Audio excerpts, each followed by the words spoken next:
ਸਤਿ ਸ੍ਰੀ ਅਕਾਲ ਜੀ। ਮੋਹਿਤ ਨੇ ਉਸ ਵਕਤ ਮਹਿਕ ਨੂੰ ਕੋਈ ਸਵਾਲ ਨਹੀਂ ਕੀਤਾ ਤੇ ਉਹ ਉੱਥੋਂ ਘਰ ਆ ਗਏ। ਘਰ ਆ ਕਾਫੀ ਵਕਤ ਬਾਅਦ ਮੋਹਿਤ ਨੇ ਮਹਿਕ ਤੋਂ ਸਵਾਲ ਕੀਤਾ ਕਿ ਉਸਨੇ ਪ੍ਰਤੀਕ ਨੂੰ ਝੂਠ ਕਿਉਂ ਬੋਲਿਆ ਹੈ, ਕਿਉਂਕਿ ਉਸਦੇ ਮਨ ਵਿੱਚ ਸ਼ੱਕ ਹੋ ਰਿਹਾ ਸੀ ਕਿ ਕਿਤੇ ਦੁਬਾਰਾ ਪ੍ਰਤੀਕ ਦੇ ਮਹਿਕ ਨੂੰ ਮਿਲਣ ਤੇ ਮਹਿਕ ਦਾ ਦਿਲ ਕਿਤੇ, ਪਰ ਨਹੀਂ। ਫਿਰ ਉਸਨੇ ਸੋਚਿਆ। ਮਹਿਕ ਨੇ ਜਵਾਬ ਦਿੱਤਾ ਕਿ ਉਸਨੇ ਝੂਠ ਇਸ ਲਈ ਬੋਲਿਆ ਕਿਉਂਕਿ ਉਹ ਨਹੀਂ ਚਾਹੁੰਦੀ ਕਿ ਪ੍ਰਤੀਕ ਨੂੰ ਕਦੇ ਪਤਾ ਵੀ ਚੱਲੇ ਕਿ ਖੁਸ਼ੀ ਉਸਦੀ ਬੇਟੀ ਹੈ। ਫਿਰ ਉਹਨਾਂ ਦਾ ਵਿਆਹ ਵੀ ਤਾਂ ਹੈ, ਬਸ ਇੱਥੋਂ ਜਾਂਦੇ ਹੀ 1 ਮਹੀਨੇ ਬਾਅਦ ਜਾ ਹੋ ਸਕੇ ਜਲਦੀ ਉਹ ਹੁਣ ਮੋਹਿਤ ਨਾਲ ਵਿਆਹ ਕਰਾਉਣਾ ਚਾਹੁੰਦੀ ਸੀ। ਉਧਰ ਕੁਝ ਦਿਨਾਂ ਬਾਅਦ ਹੁਣ ਆਰਵ ਨੂੰ ਵੀ ਹਸਪਤਾਲ ਤੋਂ ਛੁੱਟੀ ਮਿਲ ਗਈ ਤੇ ਉਹ ਘਰ ਆ ਗਿਆ। ਹੁਣ ਹਰ ਰੋਜ਼ ਆਰਵ ਦਾ ਚੈੱਕਅਪ ਹਸਪਤਾਲ ਆ ਜੀਜੀ ਕਰਵਾ ਕੇ ਜਾਇਆ ਕਰਦੀ ਸੀ। ਸਭ ਠੀਕ ਚੱਲ ਰਿਹਾ ਸੀ ਕਿ ਇੱਕ ਦਿਨ ਮਹਿਕ ਨੂੰ ਫੋਨ ਆਇਆ ਕਿ ਆਰਵ ਦੀ ਤਬੀਅਤ ਬਹੁਤ ਵਿਗੜ ਗਈ ਹੈ, ਕਿ ਉਹ ਆਰਵ ਨੂੰ ਘਰ ਆ ਚੈੱਕ ਕਰ ਸਕਦੀ ਹੈ। ਜੀਜੀ ਨੇ ਫੋਨ ਕੀਤਾ। ਮਹਿਕ ਬਿਨਾਂ ਦੇਰੀ ਕੀਤੇ ਆਰਵ ਦੇ ਘਰ ਪਹੁੰਚ ਗਈ। ਜਾ ਕੇ ਦੇਖਿਆ ਤਾਂ ਆਰਵ ਨੂੰ ਬਹੁਤ ਜ਼ਿਆਦਾ ਬੁਖਾਰ ਸੀ ਤੇ ਉੱਪਰੋਂ ਮੌਸਮ ਵੀ ਚੇਂਜ ਹੋ ਰਿਹਾ ਸੀ ਕਿ ਬਾਰਿਸ਼ ਦਾ ਸੀਜ਼ਨ ਸੀ, ਜੋ ਕਿ ਆਰਵ ਦੇ ਆਪਰੇਸ਼ਨ ਦੇ ਜ਼ਖਮਾਂ ਲਈ ਵੀ ਨਾਜ਼ੁਕ ਭਰਿਆ ਸੀ। ਪ੍ਰਤੀਕ ਕੰਮ ਦੇ ਸਿਲਸਿਲੇ ਬਾਹਰ ਗਿਆ ਸੀ।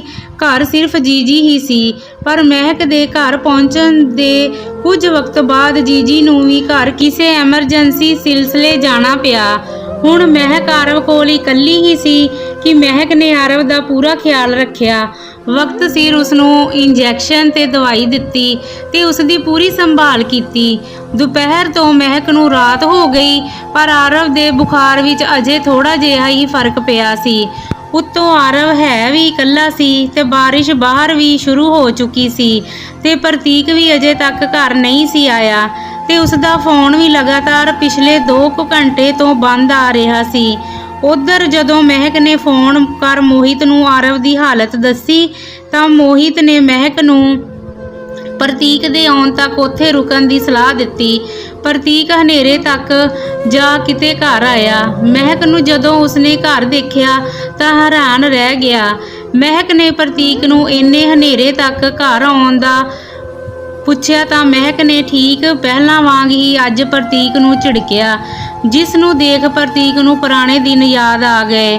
ਤਾਂ ਮਹਿਕ ਨੇ ਪ੍ਰਤੀਕ ਨੂੰ ਕਿਹਾ ਕਿ ਉਸ ਨੂੰ ਖਬਰ ਵੀ ਹੈ ਆਰਵ ਦੀ ਕੀ ਹਾਲਤ ਹੈ। ਬੜੀ ਮੁਸ਼ਕਲ ਨਾਲ ਜਾ ਹੁਣ ਉਸਦਾ ਬੁਖਾਰ ਘੱਟ ਹੋਇਆ ਹੈ ਤੇ ਉਸਨੇ ਘਰ ਆਉਣ ਵਿੱਚ ਦੇਰ ਕਰ ਦਿੱਤੀ। ਮੰਨਿਆ ਉਸਨੂੰ ਰਿਸ਼ਤਿਆਂ ਦੀ ਪਰਵਾਹ ਪਹਿਲਾਂ ਤੋਂ ਹੀ ਨਹੀਂ, ਪਰ ਆਰਵ ਉਸਦੀ ਜ਼ਿੰਮੇਵਾਰੀ ਹੈ ਕਿ ਨਹੀਂ। ਪ੍ਰਤੀਕ ਕਾਫੀ ਸ਼ਰਮਿੰਦਾ ਵੀ ਹੋਇਆ ਤੇ ਉਸਨੇ ਮਹਿਕ ਤੋਂ ਮਾਫੀ ਵੀ ਮੰਗੀ। ਖੈਰ ਮਹਿਕ ਨੇ ਕਿਹਾ ਕਿ ਉਹ ਹੁਣ ਘਰ ਜਾ ਰਹੀ ਹੈ ਤੇ ਉਹ ਆਰਵ ਦਾ ਖਿਆਲ ਰੱਖੇ। ਪਰ ਜਿਉਂ ਹੀ ਮਹਿਕ ਘਰ ਜਾਣ ਲੱਗੀ ਉਸਨੂੰ ਫਿਰ ਤੋਂ ਆਰਵ ਦੀ ਆਵਾਜ਼ ਸੁਣਾਈ ਦਿੱਤੀ। ਤਾਂ ਜਦੋਂ ਮਹਿਕ ਨੇ ਜਾ ਆਰਵ ਨੂੰ ਦੇਖਿਆ ਤਾਂ ਉਸਨੂੰ ਫਿਰ ਤੋਂ ਬੁਖਾਰ ਤੇਜ਼ ਹੋ ਗਿਆ ਸੀ। ਇਸ ਲਈ ਫਿਰ ਤੋਂ ਕਰੀਬ ਉਸਨੂੰ ਆਰਵ ਦੀ ਦੇਖਭਾਲ ਕਰਦਿਆਂ ਘੰਟਾ ਲੱਗ ਗਿਆ ਤੇ ਰਾਤ ਵੀ ਕਾਫੀ ਹੋ ਚੁੱਕੀ ਸੀ। ਉਧਰ ਮੋਹਿਤ ਨੇ ਮਹਿਕ ਨੂੰ ਫੋਨ ਕਰ ਆਉਣ ਬਾਰੇ ਪੁੱਛਿਆ ਤਾਂ ਮਹਿਕ ਨੇ ਆਰਵ ਦੀ ਹਾਲਤ ਦੱਸੀ ਤਾਂ ਮੋਹਿਤ ਨੇ ਮਹਿਕ ਨੂੰ ਆਰਵ ਕੋਲ ਹੀ ਰੁਕਣ ਲਈ ਸਲਾਹ ਦਿੱਤੀ ਕਿ ਅਗਰ ਰਾਤ ਵਕਤੇ ਉਹ ਫਿਰ ਤੋਂ ਬਿਮਾਰ ਪੈ ਗਿਆ ਸੁਬਾਹ ਤਾਂ ਉਸਨੂੰ ਹਸਪਤਾਲ ਦਾਖਲ ਕਰਵਾ ਦੇਣਾ ਚਾਹੀਦਾ ਹੈ। ਸੋ ਮੋਹਿਤ ਦੀ ਮੰਨ ਕੇ ਰਾਤ ਹੋਣ ਦੇ ਕਾਰਨ ਮਹਿਕ ਪ੍ਰਤੀਕ ਘਰ ਹੀ ਰੁਕ ਗਈ। ਕੁਝ ਵਕਤ ਬਾਅਦ ਮਹਿਕ ਨੇ ਦੇਖਿਆ ਕਿ ਪ੍ਰਤੀਕ ਖੁਦ ਹੀ ਖਾਣਾ ਬਣਾ ਰਿਹਾ ਸੀ। ਜਦੋਂ ਮਹਿਕ ਨੇ ਜਾ ਦੇਖਿਆ ਤਾਂ ਪ੍ਰਤੀਕ ਨੂੰ ਖਾਣਾ ਬਣਾਉਣਾ ਤੱਕ ਨਹੀਂ ਸੀ ਆ ਰਿਹਾ ਤੇ ਉਸਨੇ ਮਹਿਕ ਨੂੰ ਦੇਖ ਕਿਹਾ ਕਿ ਜੀਜੀ ਤਾਂ ਦੁਪਹਿਰ ਵਕਤ ਘਰ ਹੋਣੇ, ਉਹ ਖਾਣਾ ਵੀ ਨਹੀਂ ਬਣਾ ਕੇ ਗਏ। ਮਹਿਕ ਨੇ ਦੱਸਿਆ ਕਿ ਉਹਨਾਂ ਨੂੰ ਕਿਸੇ ਐਮਰਜੈਂਸੀ ਕੰਮ ਕਾਰਨ ਘਰ ਜਾਣਾ ਪਿਆ। ਖੈਰ ਉਸਨੂੰ ਵੀ ਬਹੁਤ ਭੁੱਖ ਲੱਗੀ ਹੈ ਤੇ ਪ੍ਰਤੀਕ ਉਸਨੂੰ ਖਾਣਾ ਬਣਾਉਣ ਦੇਵੇ ਤੇ ਤੁਸੀਂ ਸਾਈਡ ਹੋਵੋ। ਮਹਿਕ ਫਿਰ ਖਾਣਾ ਬਣਾਉਣ ਲੱਗੀ ਤੇ ਪ੍ਰਤੀਕ ਬੈਠ ਮਹਿਕ ਨੂੰ ਖਾਣਾ ਬਣਾਉਂਦਿਆਂ ਦੇਖਣ ਲੱਗਾ। ਦੋਵੇਂ ਫਿਰ ਤੋਂ ਇੱਕ ਵਾਰ ਅਤੀਤ ਵਿੱਚ ਚਲੇ ਗਏ। ਉਸ ਵਕਤੇ ਜਦੋਂ ਦੋਹਾਂ ਵਿੱਚ ਪਿਆਰ ਸੀ ਤੇ ਦੋਵੇਂ ਪੁਰਾਣੀਆਂ ਗੱਲਾਂ ਯਾਦ ਕਰਨ ਲੱਗੇ। ਇੱਧਰ ਮੋਹਿਤ ਨੂੰ ਵੀ ਮਹਿਕ ਬਾਰੇ ਸੋਚ ਨੀਂਦ ਨਹੀਂ ਆ ਰਹੀ ਸੀ ਕਿ ਮਹਿਕ ਪ੍ਰਤੀਕ ਘਰ ਹੈ। ਕਿਤੇ ਦੋਹਾਂ ਵਿੱਚ ਪੁਰਾਣੀ ਦੋਸਤੀ ਜਾਂ ਨਫ਼ਰਤ ਨਾ ਜਾਗ ਪਏ। ਪਰ ਨਹੀਂ, ਮੋਹਿਤ ਨੇ ਖੁਦ ਨੂੰ ਸਮਝਾਇਆ ਕਿ ਪ੍ਰਤੀਕ ਹੁਣ ਮਹਿਕ ਦੀ ਜ਼ਿੰਦਗੀ ਵਿੱਚ ਮਾਇਨੇ ਨਹੀਂ ਰੱਖਦਾ ਤੇ ਉਸ ਨੂੰ ਆਪਣੇ ਪਿਆਰ ਤੇ ਮਹਿਕ ਤੇ ਪੂਰਾ ਵਿਸ਼ਵਾਸ ਹੈ। ਉਧਰ ਮਹਿਕ ਤੇ ਪ੍ਰਤੀਕ ਖਾਣਾ ਬਣਾਉਂਦਿਆਂ ਵਕਤ ਭੁੱਲ ਗਏ ਕਿ ਦੋਹਾਂ ਦਾ ਰਿਸ਼ਤਾ ਟੁੱਟ ਚੁੱਕਾ ਹੈ ਤੇ ਦੋਵੇਂ ਫਿਰ ਤੋਂ ਦੁਬਾਰਾ ਆਪਣੇ ਅਤੀਤ ਵਿੱਚ ਚਲੇ ਗਏ। ਪ੍ਰਤੀਕ ਨੇ ਮਹਿਕ ਨਾਲ ਪਹਿਲਾਂ ਵਾਂਗ ਹੀ ਮਸਤੀ ਕਰਨੀ ਸ਼ੁਰੂ ਕੀਤੀ ਕਿ ਦੋਵੇਂ ਇੱਕ ਦੂਜੇ ਦੇ ਕਰੀਬ ਆ ਗਏ। ਆਰਵ ਸੌ ਰਿਹਾ ਸੀ। ਦੋਵੇਂ ਆਪਣੇ ਅੱਜ ਤੋਂ ਬੇਖਬਰ ਸਨ ਕਿ ਆਰਵ ਦੀ ਰੋਣ ਦੀ ਆਵਾਜ਼ ਨਾਲ ਉਹਨਾਂ ਨੂੰ ਯਾਦ ਆਇਆ ਕਿ ਉਹ ਦੋਹਾਂ ਵਿੱਚ ਹੁਣ ਕੁਝ ਨਹੀਂ ਰਿਹਾ। ਦੋਵੇਂ ਇਸ ਵਕਤ ਇੱਕ ਦੂਜੇ ਨਾਲ ਨਜ਼ਰਾਂ ਨਹੀਂ ਸੀ ਮਿਲਾ ਪਾ ਰਹੇ। ਮਹਿਕ ਨੇ ਆਰਵ ਨੂੰ ਜਾ ਦੇਖਿਆ ਤੇ ਆਰਵ ਦੇ ਸੌਣ ਤੋਂ ਬਾਅਦ ਖਾਣਾ ਖਾ ਆਰਵ ਦੇ ਰੂਮ ਵਿੱਚ ਹੀ ਲੇਟ ਗਈ। ਪਰ ਮਹਿਕ ਦੀਆਂ ਸੋਚਾਂ ਵਿੱਚ ਪ੍ਰਤੀਕ ਹੀ ਘੁੰਮ ਰਿਹਾ ਸੀ। ਉਧਰ ਪ੍ਰਤੀਕ ਦਾ ਵੀ ਇਹੀ ਹਾਲ ਸੀ। ਉਸ ਨੂੰ ਹੁਣ ਗੱਲਾਂ ਹੀ ਗੱਲਾਂ ਵਿੱਚ ਮਹਿਕ ਨਾਲ ਪਿਆਰ ਹੋ ਰਿਹਾ ਸੀ। ਉਧਰ ਮੋਹਿਤ ਵੀ ਮਹਿਕ ਦੇ ਖਿਆਲਾਂ ਵਿੱਚ ਹੀ ਡੁੱਬਾ ਸੀ। ਜੋ ਹੋ ਰਿਹਾ ਸੀ ਠੀਕ ਨਹੀਂ ਸੀ ਹੋ ਰਿਹਾ। ਪ੍ਰਤੀਕ ਨੇ ਆਪਣੇ ਆਪ ਨੂੰ ਕੋਸਦੇ ਕਿਹਾ ਕਿ ਜੋ ਵੀ ਉਸਨੇ ਮਹਿਕ ਨਾਲ ਕੀਤਾ ਉਹ ਬਹੁਤ ਗਲਤ ਸੀ। ਫਿਰ ਉਹ ਹੁਣ ਮਹਿਕ ਬਾਰੇ ਕਿੰਜ ਸੋਚ ਸਕਦਾ ਹੈ। ਹੁਣ ਤਾਂ ਮਹਿਕ ਦਾ ਆਪਣਾ ਘਰ ਹੈ, ਉਸਦਾ ਪਤੀ ਮੋਹਿਤ ਤੇ ਬੇਟੀ ਖੁਸ਼ੀ ਹੈ ਤੇ ਉਹ ਆਪਣੀ ਜ਼ਿੰਦਗੀ ਵਿੱਚ ਅੱਗੇ ਵਧ ਖੁਸ਼ ਹੈ। ਕੁਝ ਵਕਤ ਮਹਿਕ ਖੁਸ਼ੀ ਤੇ ਮੋਹਿਤ ਕੇਰਲਾ ਹੀ ਰਹੇ ਤੇ ਮਹਿਕ ਵੀ ਆਪਣੀ ਜ਼ਿੰਦਗੀ ਵਿੱਚ ਅੱਗੇ ਵਧ ਚੁੱਕੀ ਸੀ ਮੋਹਿਤ ਨਾਲ ਹੁਣ। ਪਰ ਪ੍ਰਤੀਕ ਹੁਣ ਫਿਰ ਤੋਂ ਮਹਿਕ ਵੱਲ ਖਿੱਚਿਆ ਚਲਾ ਜਾ ਰਿਹਾ ਸੀ। ਜਿੰਨਾ ਦੇਰ ਮਹਿਕ ਕੇਰਲਾ ਰਹੀ ਉਹਨਾਂ ਵਕਤ ਆਰਵ ਦੀ ਵਜ੍ਹਾ ਮਹਿਕ ਦਾ ਪ੍ਰਤੀਕ ਨਾਲ ਮਿਲਣਾ ਬਣਿਆ ਰਿਹਾ। ਪਰ ਪ੍ਰਤੀਕ ਨੂੰ ਮਹਿਕ ਨਾਲ ਲਗਾਵ ਹੋ ਰਿਹਾ ਸੀ। ਖੈਰ ਮਹਿਕ ਇਹਨਾਂ ਸਭ ਗੱਲਾਂ ਤੋਂ ਅਣਜਾਣ ਸੀ ਤੇ ਪ੍ਰਤੀਕ ਨੂੰ ਆਰਵ ਨਾਲ ਦੇਖ ਖੁਸ਼ ਸੀ। ਤੇ ਮਹੀਨੇ ਬਾਅਦ ਮਹਿਕ ਹੋਣੀ ਵਾਪਸ ਦਿੱਲੀ ਆ ਗਏ। ਪ੍ਰਤੀਕ ਆਪਣੇ ਟੁੱਟ ਚੁੱਕੇ ਅਤੀਤ ਦੇ ਰਿਸ਼ਤੇ ਨੂੰ ਜੋੜਨ ਬਾਰੇ ਮਹਿਕ ਨਾਲ ਗੱਲ ਤਾਂ ਕਰਨਾ ਚਾਹੁੰਦਾ ਸੀ, ਪਰ ਇਹ ਸੋਚ ਕੇ ਪਿੱਛੇ ਹਟ ਗਿਆ ਕਿ ਮਹਿਕ ਦਾ ਹੁਣ ਵਿਆਹ ਹੋ ਚੁੱਕਾ ਹੈ ਤੇ ਉਹਨਾਂ ਦੀ ਬੇਟੀ ਖੁਸ਼ੀ ਵੀ ਹੈ। ਉਧਰ ਮਹਿਕ ਦੇ ਦਿਲੀ ਵੀ ਪ੍ਰਤੀਕ ਦੀ ਫਿਰ ਤੋਂ ਦਸਤਕ ਹੋ ਚੁੱਕੀ ਸੀ, ਪਰ ਉਸਨੇ ਆਪਣੇ ਜਜ਼ਬਾਤਾਂ ਨੂੰ ਵਕਤ ਨਾਲ ਤੋਲ ਆਪਣੇ ਆਪ ਨੂੰ ਸਮਝਾ ਲਿਆ ਤੇ ਪ੍ਰਤੀਕ ਬਾਰੇ ਸੋਚਣਾ ਵੀ ਬੰਦ ਕਰ ਦਿੱਤਾ। ਕੁਝ ਕੁ ਵਕਤ ਬਾਅਦ ਫਿਰ ਖੁਸ਼ੀ ਦਾ ਜਨਮ ਦਿਨ ਆਇਆ। ਖੁਸ਼ੀ ਆਰਵ ਨਾਲ ਅਜੇ ਵੀ ਕਨੈਕਟਡ ਸੀ ਫੋਨ ਜ਼ਰੀਏ। ਉਹ ਆਰਵ ਨਾਲ ਆਪਣੀ ਦੋਸਤੀ ਅਜੇ ਵੀ ਬਰਕਰਾਰ ਰੱਖੀ ਹੋਈ ਸੀ, ਜਿਸ ਤੋਂ ਕਦੇ ਮਹਿਕ ਨੇ ਵੀ ਉਸਨੂੰ ਨਾ ਰੋਕਿਆ। ਫਿਰ ਖੁਸ਼ੀ ਦਾ ਜਨਮ ਦਿਨ ਆਇਆ ਤਾਂ ਮਹਿਕ ਨੇ ਖੁਸ਼ੀ ਨੂੰ ਆਰਵ ਨਾਲ ਗੱਲ ਘੱਟ ਕਰਨ ਤੇ ਆਰਵ ਨੂੰ ਆਪਣੇ ਜਨਮ ਦਿਨ ਦਾ ਦੱਸਣ ਬਾਰੇ ਕਿਹਾ। ਪਰ ਖੁਸ਼ੀ ਦੇ ਕੀਤੇ ਸਵਾਲ ਕਿ ਉਹ ਖੁਸ਼ੀ ਨੂੰ ਕਿਉਂ ਨਾ ਦੱਸੇ, ਉਹਨਾਂ ਦਾ ਜਵਾਬ ਖੁਸ਼ੀ ਨੂੰ ਨਾ ਦੇ ਪਾਈ। ਕੁਝ ਦਿਨਾਂ ਬਾਅਦ ਖੁਸ਼ੀ ਦਾ ਜਨਮ ਦਿਨ ਆਇਆ ਤੇ ਇੰਨੀ ਦਿਨੀ ਮਹਿਕ ਨੇ ਜਿੰਨਾ ਹੋਇਆ ਖੁਸ਼ੀ ਤੋਂ ਆਪਣਾ ਫੋਨ ਦੂਰ ਹੀ ਰੱਖਿਆ ਤਾਂ ਜੋ ਉਹ ਆਰਵ ਨਾਲ ਗੱਲ ਨਾ ਕਰ ਪਾਏ।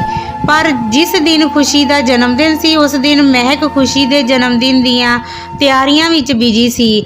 ਕਿੰਨੇ ਮਹਿਮਾਨਾਂ ਨੂੰ ਬੁਲਾਇਆ ਗਿਆ। ਖੁਸ਼ੀ ਦੇ ਜਨਮ ਦਿਨ ਤੇ ਇੱਕ ਵੱਡਾ ਸਰਪ੍ਰਾਈਜ਼ ਸਹਿਜ ਤੇ ਕਰਨ ਵੀ ਵਿਦੇਸ਼ ਤੋਂ ਵਾਪਸ ਦਿੱਲੀ ਆ ਚੁੱਕੇ ਸਨ।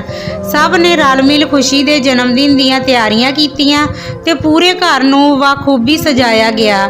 ਫਿਰ ਸ਼ਾਮ ਹੋਈ ਤਾਂ ਜਦੋਂ ਸਭ ਰਿਸ਼ਤੇਦਾਰ ਘਰ ਪਹੁੰਚ ਗਏ ਤਾਂ ਖੁਸ਼ੀ ਦੇ ਜਨਮ ਦਿਨ ਦਾ ਕੇਕ ਕੱਟਿਆ ਗਿਆ ਤੇ ਜਿਸ ਵਕਤ ਮਹਿਕ ਆਪਣੇ ਫੋਨ ਤੇ ਇਹਨਾਂ ਸਭ ਹਸੀਨ ਪਲਾਂ ਦੀਆਂ ਫੋਟੋਆਂ ਖਿੱਚ ਰਹੀ ਸੀ ਉਦੋਂ ਹੀ ਮਹਿਕ ਦਾ ਫੋਨ ਖੁਸ਼ੀ ਕੋਲ ਚਲਾ ਗਿਆ ਤੇ ਮਹਿਕ ਜਨਮ ਦਿਨ ਦੇ ਫੰਕਸ਼ਨ ਵਿੱਚ ਵੀ ਵਿਅਸਤ ਹੋ ਗਈ ਕਿ ਖੁਸ਼ੀ ਨੇ ਆਪਣੀਆਂ ਫੋਟੋਆਂ ਤੇ ਆਪਣੇ ਕੇਕ ਦੀ ਫੋਟੋਆਂ ਆਰਵ ਨੂੰ ਭੇਜ ਦਿੱਤੀਆਂ।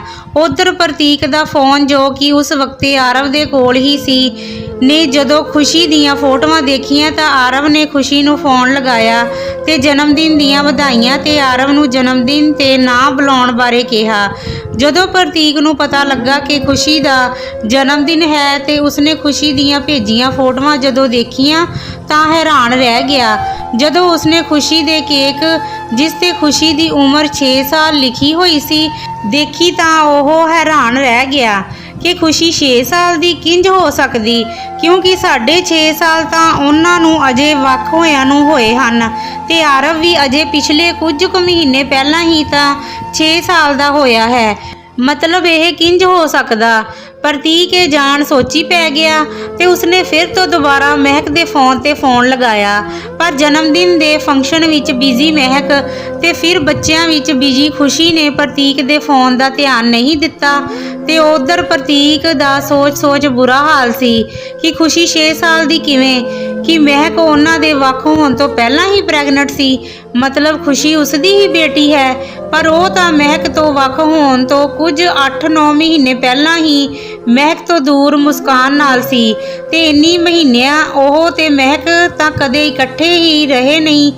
ਫਿਰ ਮਹਿਕ ਪ੍ਰੈਗਨੈਂਟ ਕਿਵੇਂ, ਉਸ ਨੂੰ ਸਮਝ ਨਹੀਂ ਆ ਰਿਹਾ ਸੀ ਤੇ ਇਹ ਸਵਾਲ ਉਸ ਨੂੰ ਵਾਰ-ਵਾਰ ਪਰੇਸ਼ਾਨ ਕਰ ਰਹੇ ਸਨ।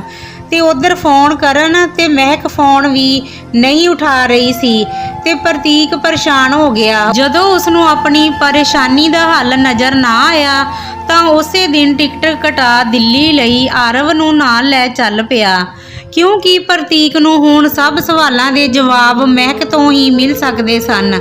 ਕੁਝ ਵਕਤ ਦਾ ਸਫ਼ਰ ਤੈਅ ਕਰ ਪ੍ਰਤੀਕ ਦਿੱਲੀ ਪਹੁੰਚਿਆ ਤੇ ਬੜੀ ਮੁਸ਼ਕਲ ਨਾਲ ਹਿੰਮਤ ਜੁਟਾ ਉਹ ਮਹਿਕ ਦੇ ਘਰ ਤੱਕ ਪਹੁੰਚਿਆ। ਪਰ ਉਸਨੇ ਉੱਥੇ ਜਾ ਦੇਖਿਆ ਕਿ ਘਰ ਕੋਈ ਨਹੀਂ ਸੀ ਤੇ ਘਰੋਂ ਕੰਮ ਕਰਨ ਵਾਲੇ ਇੱਕ ਕਾਮੇ ਤੋਂ ਪਤਾ ਚੱਲਿਆ ਕਿ ਪੂਰਾ ਪਰਿਵਾਰ ਅੱਜ ਸਵੇਰੇ ਹੀ ਘੁੰਮਣ ਲਈ ਤੇ ਛੁੱਟੀਆਂ ਦੀ ਵਜ੍ਹਾ ਕਿਤੇ ਬਾਹਰ ਕੁਝ ਦਿਨਾਂ ਤੇ ਟੂਰ ਲਈ ਨਿਕਲ ਗਏ ਹਨ, ਜਿਸ ਨੇ ਪ੍ਰਤੀਕ ਨੂੰ ਹੋਰ ਪਰੇਸ਼ਾਨ ਤੇ ਬੇਚੈਨ ਕਰ ਦਿੱਤਾ।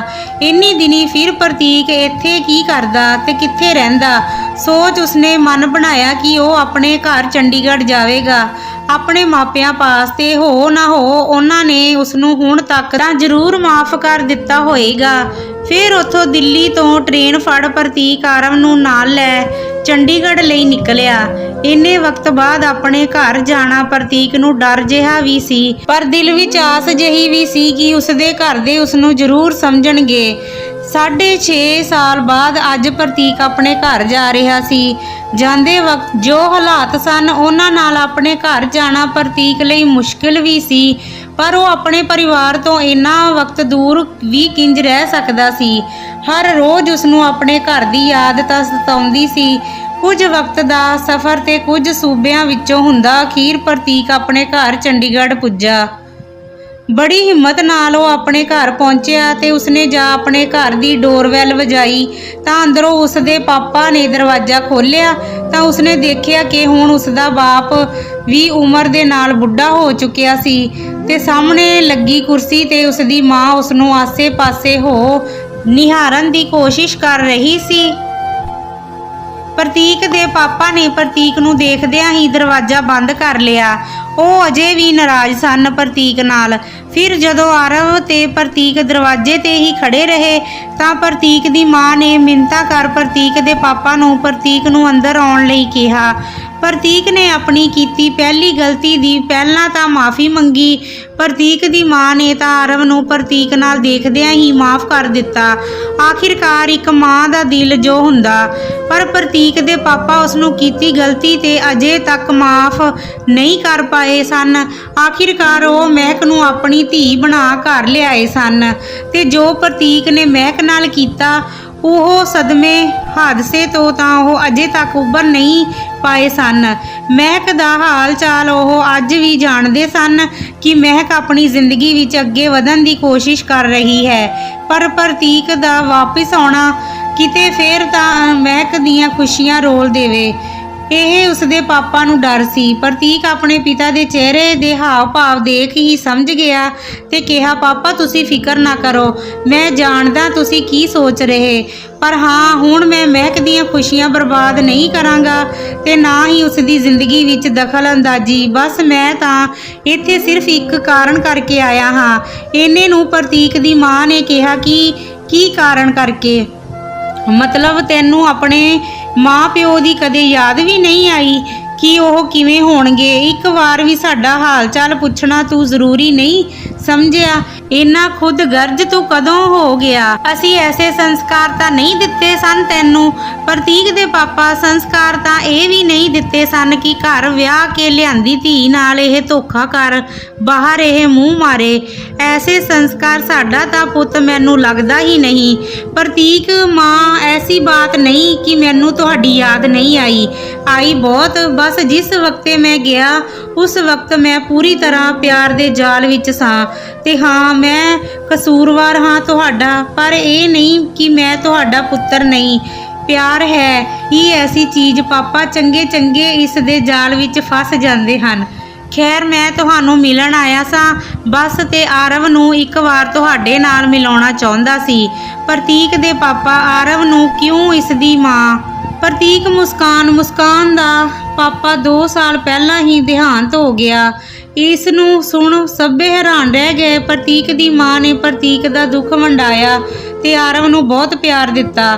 ਪ੍ਰਤੀਕ ਕੁਝ ਦਿਨ ਹੁਣ ਇੱਥੇ ਹੀ ਰਿਹਾ। ਪ੍ਰਤੀਕ ਦੇ ਪਾਪਾ ਪ੍ਰਤੀਕ ਨੂੰ ਤਾਂ ਮਾਫ ਨਹੀਂ ਕਰ ਪਾਏ, ਪਰ ਹਾਂ, ਆਰਵ ਨੂੰ ਉਹਨਾਂ ਖੂਬ ਪਿਆਰ ਦਿੱਤਾ, ਕਿਉਂਕਿ ਜੋ ਕੁਝ ਵੀ ਹੋਇਆ ਉਸ ਵਿੱਚ ਇਸ ਨੰਨੀ ਜਾਨ ਦਾ ਤਾਂ ਕੋਈ ਦੋਸ਼ ਨਹੀਂ ਸੀ। ਕੁਝ ਦਿਨਾਂ ਬਾਅਦ ਪ੍ਰਤੀਕ ਆਪਣੇ ਘਰੋਂ ਵਿਦਾ ਲੈ ਵਾਪਸ ਦਿੱਲੀ ਆ ਗਿਆ, ਕਿਉਂਕਿ ਉਸ ਨੂੰ ਪਤਾ ਲੱਗਾ ਸੀ ਕਿ ਮਹਿਕ 15 ਦਿਨ ਵਿੱਚ ਵਾਪਸ ਆ ਜਾਏਗੀ।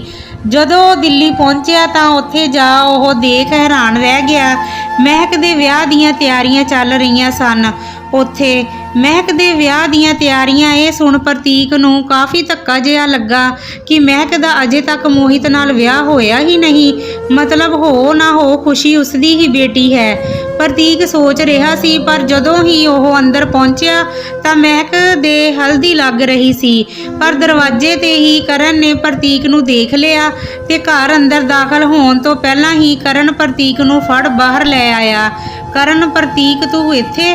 ਪ੍ਰਤੀਕ, ਸੌਰੀ ਪਾਪਾ, ਮੈਂ ਮਹਿਕ ਨਾਲ ਗੱਲ ਕਰਨੀ ਸੀ। ਕਰਨ, ਪਾਪਾ ਕੌਣ? ਪਾਪਾ ਕਹਿਣ ਦਾ ਹੱਕ ਤੂੰ ਖੋ ਚੁੱਕਾ ਹੈ। ਪ੍ਰਤੀਕ, ਮੈਨੂੰ ਤਾਂ ਆਪਣੇ ਆਪ ਤੇ ਗੁੱਸਾ ਆ ਰਿਹਾ ਕਿ ਮੈਂ ਤੇਰੇ ਤੇ ਵਿਸ਼ਵਾਸ ਕੀਤਾ ਤੇ ਆਪਣੀ ਮਹਿਕ ਦੀ ਜ਼ਿੰਦਗੀ ਤੇਰੇ ਲੜ ਲਾਈ ਸੀ।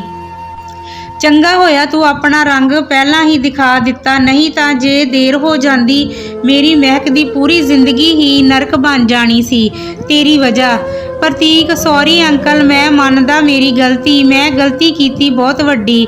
ਮੈਂ ਤੁਹਾਡੇ ਸਭ ਦਾ ਗੁਨਾਹਗਾਰ ਹਾਂ, ਪਰ ਪਲੀਜ਼ ਮੇਰਾ ਮਹਿਕ ਨਾਲ ਇਸ ਵਕਤ ਗੱਲ ਕਰਨਾ ਬਹੁਤ ਜ਼ਰੂਰੀ ਹੈ।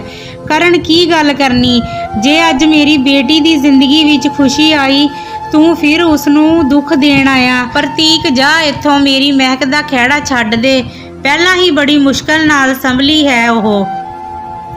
ਪ੍ਰਤੀਕ ਨੇ ਕਰਨ ਨੂੰ ਕਾਫੀ ਜ਼ੋਰ ਤੇ ਮਿੰਨਤਾਂ ਤਰਲੇ ਕੀਤੀਆਂ ਮਹਿਕ ਨਾਲ ਗੱਲ ਕਰਨ ਲਈ, ਪਰ ਕਰਨ ਨੇ ਇੱਕ ਨਾ ਸੁਣੀ ਤੇ ਪ੍ਰਤੀਕ ਨੂੰ ਉੱਥੋਂ ਜਾਣ ਤੇ ਮਹਿਕ ਦੀ ਜ਼ਿੰਦਗੀ ਨੂੰ ਬਖਸ਼ਣ ਲਈ ਕਿਹਾ ਕਿ ਉਹ ਦੂਰ ਚਲਾ ਜਾਵੇ ਮਹਿਕ ਦੀ ਜ਼ਿੰਦਗੀ ਤੋਂ ਤੇ ਉਸ ਨੂੰ ਜੀ ਲੈਣ ਦੇਵੇ। ਹੁਣ ਪ੍ਰਤੀਕ ਉਦਾਸ ਹੋ ਜਾਣ ਹੀ ਲੱਗਾ ਸੀ ਕਿ ਆਰਵ ਨੇ ਪ੍ਰਤੀਕ ਨੂੰ ਸਵਾਲ ਕੀਤਾ ਕਿ ਪਾਪਾ, ਇਹ ਅੰਕਲ ਤੁਹਾਨੂੰ ਕਿਉਂ ਕਹਿ ਰਹੇ ਹਨ ਕਿ ਤੁਸੀਂ ਮਹਿਕ ਆਂਟੀ ਦੀ ਜ਼ਿੰਦਗੀ ਖਰਾਬ ਕੀਤੀ?